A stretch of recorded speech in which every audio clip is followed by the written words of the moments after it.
Let's see how to lace your hiking boots.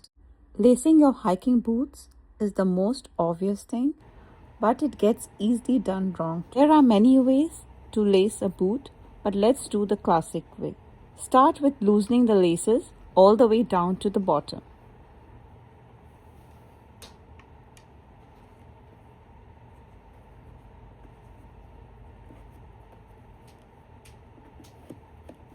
Now put your foot in the boot. Tap the heel to put your foot in right position in the boot. This is to avoid slip of the foot inside the boot. Pull the laces from the eyelets towards the top of the boot.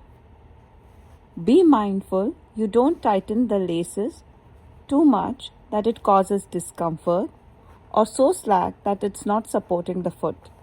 So it must feel like strings of tuned instrument. The feet has to feel like it's an appropriately sized box. Adjust the tongue of the boot so it is centered and tucked in. Maintaining the tension.